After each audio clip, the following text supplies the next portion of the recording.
Hello, my name is Archbishop Coyne, and this is Coffee. I have to read it. This is Coffee with Archbishop Coyne.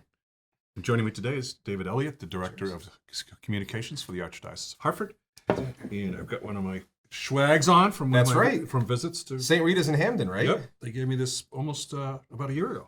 Oh, isn't that nice? St. Rita's named after my mother, who was Rita. Right, of course. So I loved going there for that. Of course. So I get to wear these things around. So each episode I'm going to try and wear a different swag. I grew up not too far from there in North Haven. North Haven and Hamden are bordering towns, so I'm very familiar with the area, familiar with the school. I think when I played basketball for St. Vincent de Paul in East Haven, I think we usually lost to St. Rita, so... Well, it's a big school, too. It is. They attract a lot of talent. School, But speaking of school, so you went to school to study music, is that right? I did. Okay, College. And you're a big fan. You're a big fan of music. What are you listening to these days? I'm listening to a lot of old country. Old country. Old country. Like how old? Are we talking like Roy Rogers, or are we talking like Waylon Jennings? Or We're talking Hank Williams Sr. Oh, okay. And some of the greats around that time. But then also getting a little bit forward into some of the. I really like the Bakersfield sound, which is Buck Owens. Buck Owens, and the modern versions, Dwight Yoakam, and others, and I'm kind of enjoying. And I also get a laugh out of some of the songs.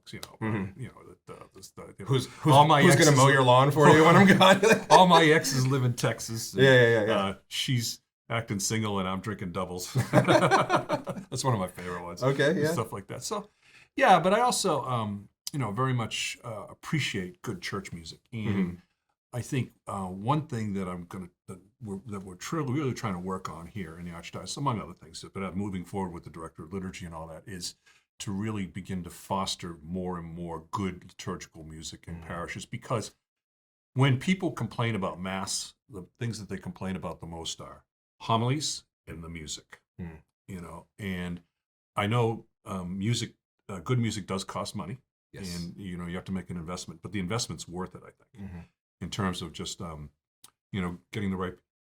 Excuse me. Oh, almost said it. Nope, the sneeze didn't happen. But I think and it's not necessarily a particular genre. The Church's documents on music and the liturgy says that the judgments that are made are the liturgical judgment is it good for does it serve the Mass, the pastoral judgment, does it serve the people, and then also the musical judgment, which is based on the genre. So I could go to a Mass with the Ghana parish in here in Hartford, and I wouldn't use the measure of classical music to measure whether their music is good or bad. Sure. They would be somebody who actually is part of the culture and part of the community that knows what's good liturgical music, good music within the Ghana community, and does it work for that community.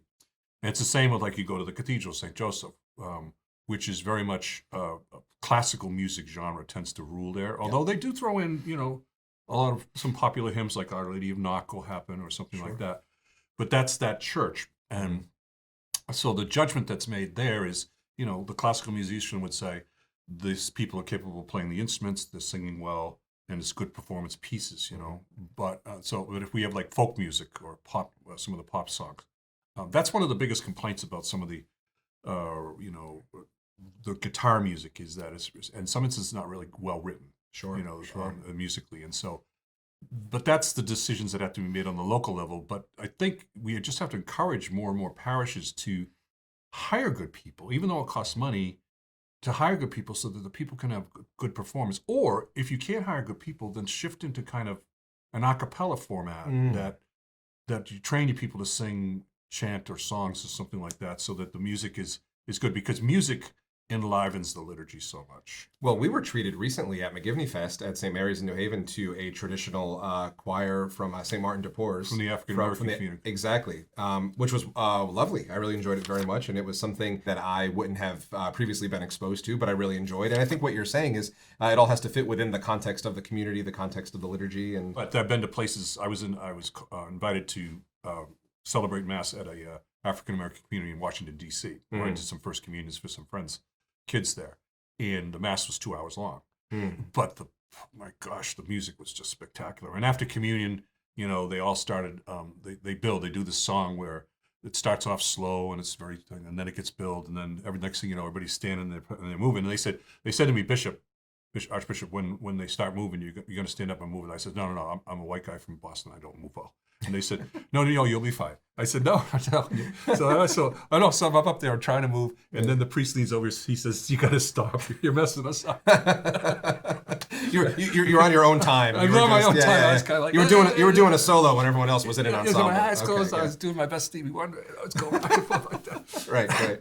It is true that the music certainly can elevate any liturgy. I want to shift gears, if I can, in a dramatic way and talk about pop music. I know we saw in the news that Sabrina Carpenter, who's a really popular singer, had shot that lewd music video at that church in Brooklyn, and there was all the upset over that. And also Madonna through the years has often appropriated Catholic culture. What is it with these pop stars and Catholicism? What do you think? Where do you think this comes from? This need to sort of defile that which is sacred. Well, you see it. I mean, you see it across not just women, but it's also men who basically, I think a lot of times they come out of a Catholic upbringing, so they have that kind of sense of Catholicism, the sacredness of Catholicism, kind of it's a part of them. Mm-hmm.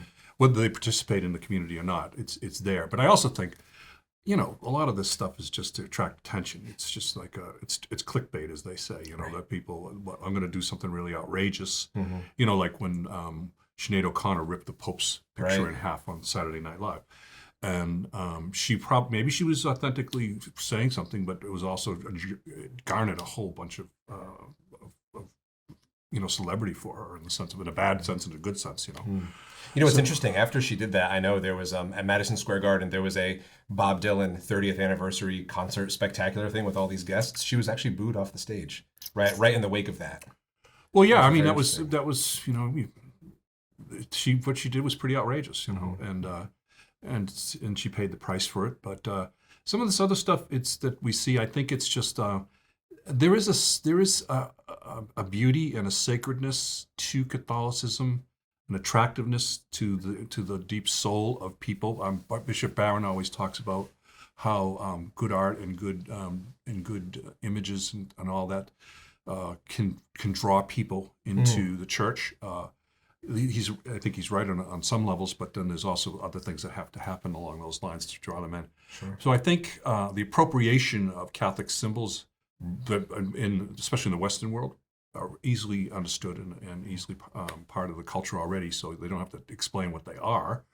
And then maybe the outrageousness sometimes of what they use them for. But I've also seen it used in different ways that's appropriate,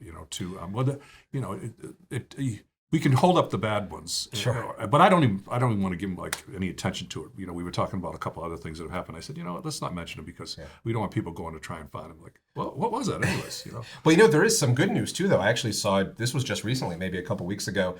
Gwen Stefani, who's another big singer. She was in the band No Doubt. I think she's on The Voice, one of the hosts on The Voice.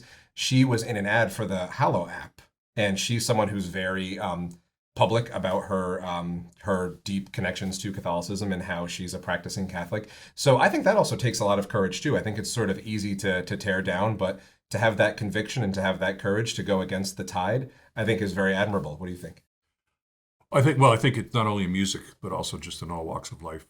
We see it in some sports. We see it in athletes. We see it in businesses. We see it in, all across the spectrum of people who are very much a part of their Catholicism, and they're very out front about it in good ways. And I think that just to kind of continue to support that, but I think of all the people that I know all over the place that are, private Catholics, but just as strong. But there's a certain notoriety that allows for an encouragement of others to join us, which I love. And how would you do that? How would you encourage others who maybe would like to be more vocal about their faith, or who are maybe in a situation where they can't be? How would you recommend that they navigate those waters? Well, I think the first thing is you just got to be an authentic Christian. Some of the great saints have quoted the best sermon is the life of the preacher. The best, I think, the best advertisement for Catholicism is the life of the Catholic and the community that's there. And I think we're seeing more and more. I think it's that one-on-one. Don't be afraid to talk about your faith when there's a good opportunity. You say someone's having a hard time, you say, well, I'm going to pray the rosary today, so I'll make sure I pray it for you. You just drop it. You don't have to be in your face about it, but it's just encourage people to be more open about their faith at all. I think that's great advice. Yeah. Great advice to end on. Do you want to end it? Sure. This has been Coffee with the Archbishop. See you next time.